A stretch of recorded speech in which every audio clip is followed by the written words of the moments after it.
Para el año 2020, las empresas, las personas, dueños, socios, accionistas o representantes legales o líderes empresariales van a estar en una fuerte desventaja y en un fuerte riesgo ante las operaciones que se tengan con el fisco en general.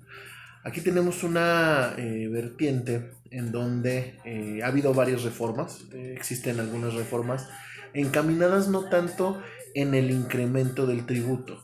Sin embargo, estas reformas están aumentando cargas administrativas ante los contribuyentes. Y estas cargas administrativas a su vez están dando mecanismos para que estos mecanismos puedan generar que no se acrediten gastos deducibles, que los ingresos que no deriven de ser parte de los ingresos, llamados ingresos acumulables o ingresos no acumulables, pues obviamente esto va a llevar un sustento difícil para las empresas, para los empresarios, para los socios. ¿Por qué? Porque la carga administrativa es mayor y el no hacerla, aparte de implicar una determinación de un crédito omitido, también vamos a tener multas exacerbantes, multas grandes, multas que no tienen el objetivo, no cumplen con el objetivo de la norma. Multas meramente discrecionales sin importar la finalidad de que se busque en la norma, ¿sale? Como primer esquema, señores, que tenemos que ponen en riesgo a todas estas empresas, a todos los contribuyentes, tenemos los esquemas reportables. ¿Qué entendemos o qué son estos esquemas reportables? Bueno, dentro del grupo de artículos del Código Fiscal de la Federación vamos a tener el 82C, 82D, 198, 199, 200, 201 y 202 del Código Fiscal de la Federación, que nos habla de los esquemas reportables. ¿Qué debemos de entender por esto? La empresa o el contribuyente, su personal, debe informar o avisar cualquier tipo de esquema reportable, entendido este como planeación, esquema, estructura o intención de reducir el pago del impuesto, inclusive deducciones y estímulos, ¿sale? Primer punto. Segundo punto, tenemos empresas clasificadas como delincuencia organizada. Delitos que implican prisión preventiva por omisiones de impuestos de más de 7.804.230 pesos sin derecho a llevar tu procedimiento en libertad, ¿vale? Segundo rubro o segundo grupo de normas que ponen en riesgo a las empresas a partir del 2020. Tercer grupo tenemos la recaracterización del acto jurídico. ¿Qué es esto? Los actos jurídicos donde el fisco puede cambiar la naturaleza del negocio, desconocerla o presumirla inexistente, obligando a que el contribuyente pague sobre la totalidad del ingreso, ¿sale? Esta parte de la recaracterización del acto jurídico realmente pone en riesgo a la empresa. ¿Por qué? Porque habla o nos pone en la mesa una figura que la menciona o que la determina como razón de negocios. Sin embargo, a la razón de negocios no existe una definición como tal. ¿Cómo la podemos entender? Que si tu acto jurídico tiene mayor utilidad que el beneficio fiscal obtenido por ese acto, se puede decir que tiene razón de negocios. Pero si no lo tiene, estamos hablando de que se puede o desconocer, presumir inexistente o recaracterizar el negocio. Esto lo va a poder hacer el fisco mediante las facultades de comprobación que realice a las empresas, ¿sale? Y cuarto rubro impugnable. Tenemos las operaciones con nefos. Que un contribuyente incumpla. ¿Cómo incumple? Desapareciendo, que esté como no localizado, genera efecto en las empresas que sí cumplen. Con esta reforma, no solo cobrarán sobre los registros de comprobantes fiscales provenientes de empresas que facturan operaciones simuladas, sino que también activan la responsabilidad solidaria, ¿vale? Estos cuatro rubros realmente son motivo de análisis, motivo de que nos pongamos de manera preventiva. Estos 4 rubros en este inicio de año se están promoviendo como tema de impugnación mediante amparos. ¿Para qué? El hecho de que estos rubros existan y se puedan aplicar a partir de 2020, se puedan aplicar a las empresas, pone en total riesgo la operación, pone en total riesgo a la empresa, que puede decir, pues yo no entro en el tema de delincuencia organizada porque yo soy una empresa que cumplo, yo soy una empresa que no tengo ningún problema y realmente estoy haciendo mis operaciones. Sin embargo, con estos métodos, hablando de esquema reportable, hablando de recaracterización del acto jurídico o hablando con operaciones, con empresas que facturan operaciones simuladas, en el momento que nosotros hacemos el acto, posiblemente lo hicimos, pero a su vez no tuvimos la precaución suficiente o los elementos jurídicos necesarios, porque ojo, tampoco existe ningún requerimiento jurídico que determine ya el fisco que estos son los que deben de ser adecuados para mantener que sí se realizó el acto o no se realizaron los actos. Entonces, al momento de nosotros pretender tener los elementos jurídicos necesarios, el fisco lo puede tomar de una manera distinta y eso puede llevar a un riesgo gigantesco en las empresas.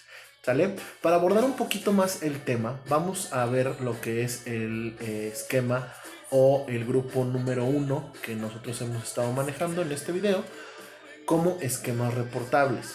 ¿Sale? En este tema de los esquemas reportables nos dice que las empresas, sus trabajadores, incluso asesores internos o asesores fiscales internos o externos, deben de informar cualquier esquema reportable. Entendido como planeación, estrategia, idea, esquema, estructura o intención de reducir el pago de los impuestos, inclusive mediante deducciones y estímulos, acreditamientos, etc. Básicamente, cualquier intención de reducir el impuesto se debe de avisar al fisco, ¿sale? Cualquier intención, llamémosle una deducción que esté en ley, que lo más seguro o lo que ustedes puedan pensar es que, pues qué demonios, si ya me lo está dando la misma autoridad en una legislación, ¿por qué le tengo que avisar? Ah, bueno, pues porque los artículos 197 al 202 del Código Fiscal de la Federación te están dando ese señalamiento. Y dentro de estos articulados que se mencionan, tenemos uno en específico que te dice, todos los esquemas reportables o toda la intención de disminuir impuestos se debe de reportar, con excepción de trámites ante la autoridad y defensa del contribuyente. ¿Qué te dice esto? Que a contrario sentido, muchachos, vamos a tener que informar todo, incluso la deducción, incluso los estímulos que vayamos a generar. ¿Por qué? Porque para el fisco, así como lo estamos analizando, para el fisco dice, a mí me debes de pagar el 30% del impuesto. Cualquier disminución que tengas de ese 30%, me lo avisas primero y yo decido si es legal o no es legal lo que estás haciendo. ¿Sale? Esta es la intención que está teniendo el fisco mediante esquemas reportables. Obviamente, para los que tienen o para los que hacen planeación fiscal, para los que saben estos movimientos dentro de las empresas, para empezar, bueno, la planeación fiscal o los esquemas fiscales para tratar de disminuir el impuesto a veces no son del todo certeros al 100%. Tienen muchas variaciones, tienen muchas modulaciones dentro de cuando se empiezan a aplicar. Entonces, cuando se empiezan a aplicar, obviamente puede haber errores, puede haber una omisión, puede haber elementos que no den el sustento o que no den la finalidad o la directriz a donde se estaba encaminando esa disminución del impuesto, o inclusive puede ser que sea más elevado la disminución que se tenía proyectada. Sin embargo, bueno, aquí o la primera parte que se considera inconstitucional es estar pidiendo estos elementos que son meramente elementos o sistemas, planeaciones o esquemas que son propiedad interna de las empresas y que la empresa no puede estar enviando este tipo de elementos. ¿Por qué? Porque enviar este tipo de elementos, pues sería como quitar la validez o la veracidad de las facultades de comprobación que tiene la autoridad, y dos, pues estarían mandando prácticamente el sistema óseo de una empresa, el modelo de negocio que tienen las empresas, de los cuales a veces por esos modelos es que se vuelven exitosas y por eso se vuelven modelos grandes, ¿sale? ¿Y qué debemos de preocuparnos, muchachos? En el artículo 82C y 82D, en relación con el 198 del Código Fiscal de la Federación, se establecen infracciones para los contribuyentes en la materia de esquemas reportables de una forma totalmente desproporcional, ¿sale? En estos artículos, muchachos, se establece que ¿qué se considera infracción? Lo que se considera infracción en estos artículos es no revelar un esquema reportable. O sea, que si no revelamos un esquema reportable todos los contribuyentes, que tenemos 30 días para hacerlo, esto a partir del siguiente año. Sin embargo, en la ley, en el Código Fiscal de la Federación, se establece que se comienza a computar el término para el año 2021 de estos 30 días. Sin embargo, la vigencia, muchachos, la vigencia entra en 2020. Por lo tanto, es que es importante, si no quieres que a tu empresa se le aplique este tema de enviar los esquemas reportables, se tiene que impugnar los primeros 30 días del mes de enero para que poder llegar a una suspensión y que no se aplique en estos años mientras se resuelva el amparo, que se pueda mantener el no enviar estos esquemas reportables sin que haya una consecuencia. Por eso estos articulados que ahorita comentaba, estamos hablando es que ¿qué se considera una infracción de el esquema reportable? Punto número 1, no revelar un esquema reportable. No revelarlo dentro de los 30 días te causa una multa. Revelarlo de forma incompleta. Revelarlo de forma incompleta también te genera una multa, o revelarlo con errores, que como lo comentamos anteriormente, estos esquemas obviamente pueden estar muy latentes en cualquier empresa, porque el presentarlo de forma incompleta con errores es parte de una planeación fiscal, ¿sale? ¿Cuál es la consecuencia? ¿Cuál es la multa? Estamos hablando de una multa de 50% al 75% del beneficio del esquema reportable, ¿sale? Del beneficio que se tenga, partiendo del 30% que se tiene que pagar de impuesto, así determinado por el fisco, vamos a disminuir. Bueno, esto para personas morales, para personas físicas podemos llegar hasta el 35%. Pero partiendo de ese esquema, todo el beneficio que logremos hacer y que no hayamos reportado, vamos a tener una multa del 50 al 75% por el beneficio, ¿sale? Entonces, obviamente aquí esta situación se genera en un tema muy riesgoso para las empresas. ¿Y cuál es la otra, muchachos? Hacerlo de forma extemporánea. O sea, sí lo revelo, pero lo revelo posterior a esos 30 días que me da la ley, ¿sale? Punto número 1, muchachos. Aquí la multa que se le da a este esquema de revelarlo posterior a esos 30 días, la multa no tiene nada que ver con alguna situación que genere un motivo de sanción directa, o que haya un porcentaje. Aquí meramente te dice: lo informas fuera de tiempo y te multo de 200,000 pesos a 2 millones de pesos. Así de sencillo, ¿sale? Dejando de un lado la figura de la espontaneidad. En materia fiscal, si el fisco no nos requiere, si el fisco no nos dice, oye, me debes esto, nosotros tenemos la figura de autocorregirnos. Y esta autocorrección normalmente, ¿qué es lo que busca o qué es el beneficio de la autocorrección? Evitar la multa, ¿sale? En la autocorrección podemos ser, no pagamos algún impuesto o lo pagamos en menor cantidad. ¿Qué digo? Me autocorrijo, no quiero entrar en un procedimiento con el fisco, me autocorrijo y de manera espontánea, sin que me haya requerido el fisco, yo pago mi contribución omitida con sus debidas actualizaciones y sus recargos. Pero la espontaneidad lo que hace es eliminar la multa. ¿Por qué? Porque lo hiciste de manera voluntaria, no lo hiciste al requerimiento. Sin embargo, en esta situación no te habla de la espontaneidad, no existe la espontaneidad, están dejando la figura de un lado, pero si te están diciendo que si lo haces posterior a los 30 días que te está dando el Código Fiscal de la Federación, vas a tener una multa de 200,000 a 2 millones de pesos. Y esto, obviamente, causa un punto de desequilibrio en la empresa y, obviamente, una inconstitucionalidad y un riesgo gigantesco para tu empresa.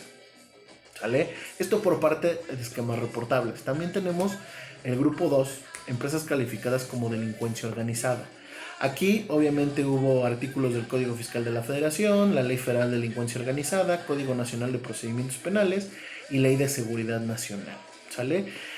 En esta parte medular, muchachos, te dice que para ser considerado como delincuencia organizada tienen que tener delitos que implican prisión preventiva por omisiones de impuestos de más de 7,804,230 pesos, sin derecho a la libertad al momento de llevar tu procedimiento. ¿Sale? El punto medular es reclamar la inconstitucionalidad de la reclasificación a delincuencia organizada, de los delitos fiscales o de comercio exterior previstos en el artículo 102, 105, 108, 109 y 113 bis del Código Fiscal de la Federación. ¿Sale?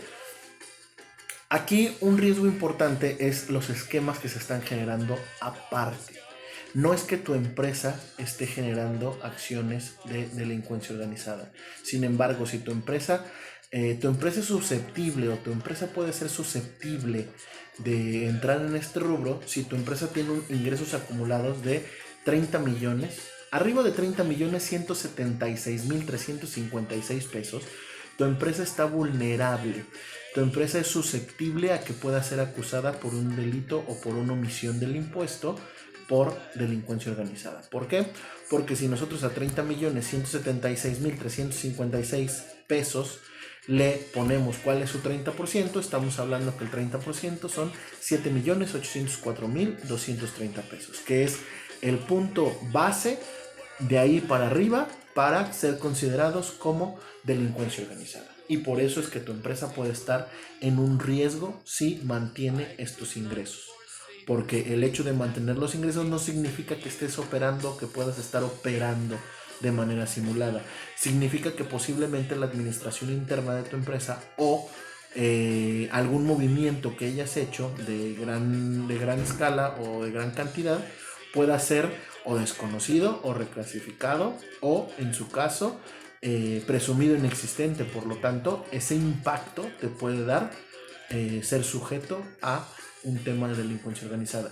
Y partiendo de estos esquemas, bueno, ¿cuál es la diferencia entre ser un delito del orden común o un delito de delincuencia organizada? Punto número 1, la pena es mayor. Punto número 2, los beneficios que tienes al momento de estar en un procedimiento. Y punto número 3, y creo que el más importante, la prisión preventiva oficiosa. ¿Sale? Por delincuencia organizada vas a estar dentro de prisión al momento de llevar tu procedimiento. No puedes estar como normalmente en un delito fiscal común que no se cataloga o que no se caracteriza como delincuencia organizada. Todo el contribuyente está fuera de prisión llevando su procedimiento sin ningún problema. ¿Vale? Tercer punto que pone en riesgo a las empresas es la recaracterización del acto jurídico. ¿Sale? Aquí viene en el artículo 5A del Código Fiscal de la Federación. Los actos jurídicos donde el fisco puede cambiar la naturaleza del negocio, desconocerlo o presumirlo inexistente, obligando a que el contribuyente pague sobre la totalidad del ingreso. Esta parte, muchachos, es bien importante. ¿Por qué? ¿Cuál es el problema de que se le den las facultades de recaracterizar las operaciones al fisco? Punto número 1, altera el hecho imponible. Él puede decir qué tipo de operaciones se realizó, desconociendo el negocio que la empresa haya pactado y asumiendo la existencia de otra operación que pague más impuestos. ¿Sale? Deja abierta la interpretación de varios conceptos, entre ellos, ¿qué es razón de negocios? Beneficio fiscal, beneficio económico, beneficio razonable, beneficio directo, beneficio indirecto, entre otros. ¿Sale? Punto medular. La autoridad puede decir, no me gustó para arrendamiento, me gustó para compraventa. Y el hecho de cambiar el acto jurídico meramente por considerar que el acto jurídico de compraventa genera menor beneficio, o que parece ser que fue una compraventa en lugar de ser un arrendamiento, obviamente te va a generar mayores cargas fiscales. Si tú en un arrendamiento, vamos a poner un ejemplo muy sencillo, un vehículo en un arrendamiento o en un arrendamiento financiero, lo que normalmente hacen las empresas, el 100% de la deducción estás hablando que es por la renta mensual que se está dando.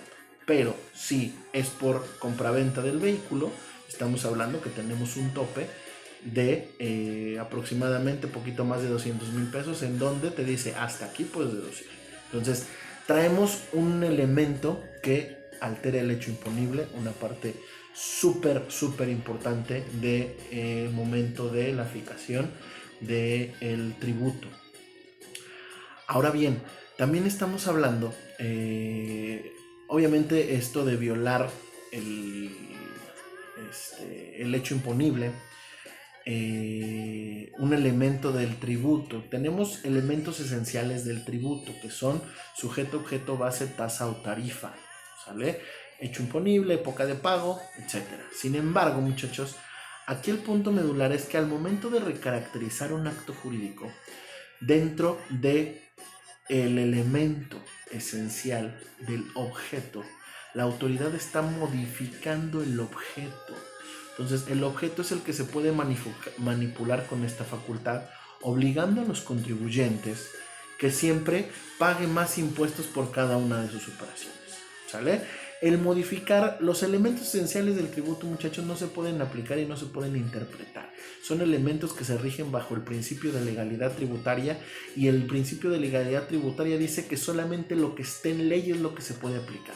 Pero al momento de hacer una valoración discrecional o darle al fisco una facultad de poder valorar y recaracterizar algo que ya sucedió, algo que ya pasó, le estás dando una facultad de modificar el objeto, y modificar el objeto inminentemente es una violación a la Constitución Política de los Estados Unidos Mexicanos, artículo 31, fracción cuarta, respecto al principio de legalidad tributaria, ¿sale? Aquí que debemos entender que una cosa es la recaracterización y otra la presunción de inexistencia de la razón de negocios. Esta manipulación permite alterar la materia del hecho imponible, por lo cual se considera que es totalmente inconstitucional, ¿sale? En el último grupo, muchachos, hablamos del grupo 4, en operaciones con empresas que facturan operaciones simuladas. Se recomienda impugnar los artículos 26, fracción tercera, 69b ter, 83, fracción 18 y 84, fracción 16 y primero transitorio del Código Fiscal de la Federación. Esta norma es tan delicada que por culpa o negligencia de un tercero, proveedor, el receptor del comprobante deberá asumir todas las responsabilidades de aquel. Que un contribuyente incumpla, desaparezca, no esté localizado, genere efectos en la empresa que sí cumple. Con la reforma no solo se sancionará a la empresa que deduce la operación simulada, sino que activa la responsabilidad solidaria, que obligará siempre a la empresa a pagar las omisiones de un tercero que no pueda controlar. Y un punto súper importante para este esquema: ¿cómo se cierran las empresas en México, muchachos? Las empresas en México, en su mayoría, lo único que hacen es terminar operaciones, pero realmente no se le da una liquidación a las personas morales. Realmente no se le da una muerte legal a las empresas. ¿Qué es lo que normalmente se hace? Meramente se saca la lana de todas las tarjetas, ya no tiene operaciones, se deja de facturar y la empresa se deja ir. Sin embargo, para el fisco, estas empresas siguen estando operando, siguen estando vivas. ¿Qué es lo que pasa? Que dentro de las facultades de comprobación que tiene el fisco, puede llevar una visita con algún proveedor que ustedes tuvieron, vamos a suponer, en el año 2020, para el 2024 no es lo mismo tener muy buenas operaciones en 2020 y en el 2024 ya no funcionó la empresa. ¿Qué pasa? Que en el 2024, en el 2023 nos damos de baja, dejamos de operar, pero sigue activo nuestro registro del contribuyente de este proveedor con el que tuvimos acciones en 2020. ¿Qué es lo que pasa? Si lo determinan o incumplió alguna obligación fiscal, desaparece o lo determinan como no localizado, esta determinación como no localizado puede generar afectaciones directas a la empresa que sí sigue operando. ¿Y qué es lo que puede pasar? Que tenemos algo sencillo. No me paga la de allá porque no la puedo encontrar.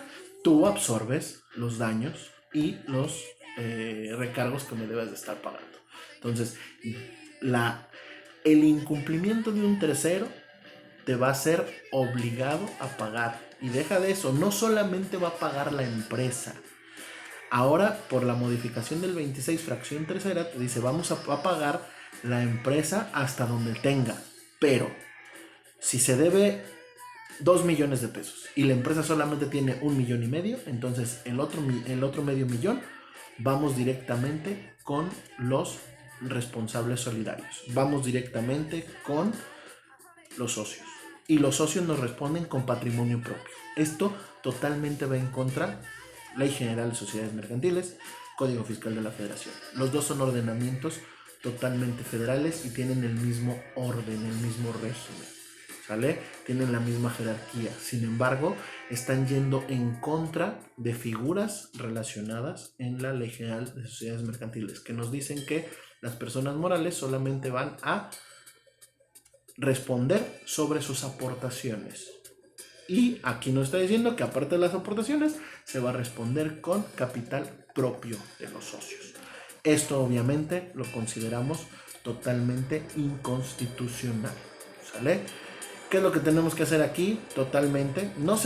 El no localizar en el domicilio fiscal a un tercero te pone en riesgo. Y es algo en el cual tú no tienes el control. Es algo en donde el fisco solamente va a poder hacer y de manera discrecional lo va a poder determinar. ¿Sale? Esta parte tenemos fuertemente un esquema riesgoso para las empresas. Y aparte le abonamos a esta situación que nos está dando que el artículo 83 y 84 del Código Fiscal nos da una infracción que consiste en utilizar comprobantes fiscales expedidos por empresas que facturan operaciones simuladas. Obviamente, en el momento en el que nosotros hacemos la operación, nosotros acudimos y revisamos que no estén en la lista negra del SAT, que no estén en las listas de empresas que facturan con operaciones simuladas, y en el año que lo estamos haciendo no figuran. Sin embargo, durante 2 o 3 o 4 o 5 años posteriores, estas empresas están en la lista. Y cuando están en la lista, esto se puede hacer a nosotros retroactivo. ¿Por qué? Porque la Corte ya lo definió derivado de las jurisprudencias sacadas en 2016 respecto al 69B. Entonces, sí nos van a poder revisar respecto a las operaciones que tengamos con algunas empresas que facturan operaciones simuladas. ¿Cuál es el riesgo de no impugnar este rubro? ¿Cuál es el riesgo de no impugnar? Que tenemos una multa del 55 al 75% de cada registro de gasto inexistente. ¿Sale? Cada registro de gasto inexistente, cada registro que tengamos con una empresa que se determinó que fuese una empresa que factura operaciones simuladas, vamos a tener una multa del 55 al 75 por cada factura, por cada CFDI, por cada registro contable que nosotros hayamos efectuado dentro de nuestra contabilidad, más aparte la omisión del pago del impuesto, que obviamente esto pone totalmente en riesgo a las empresas. Viola el principio de proporcionalidad tributaria. ¿Por qué? Porque la medida no es acorde con el fin perseguido.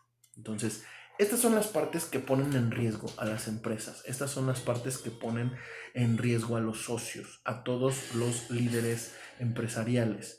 Y por lo tanto, se recomienda analizar bien las opciones que se han estado narrando en este video.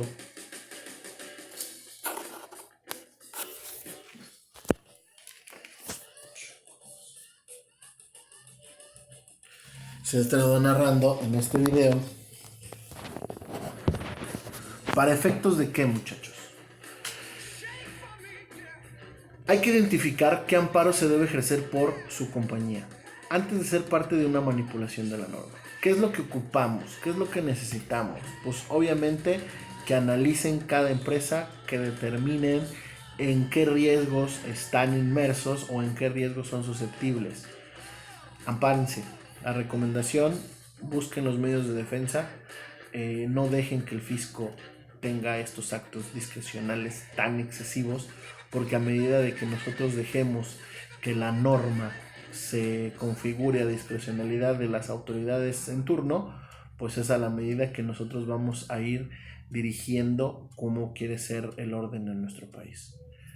Tristemente, en México, con esta reforma, estamos hablando de que en la actualidad el empresario es un mentiroso, al empresario no hay que creerle, la persona que le da sustento y origen a los impuestos en México es a la persona que no se le está dando la facultad o el principio de la buena fe.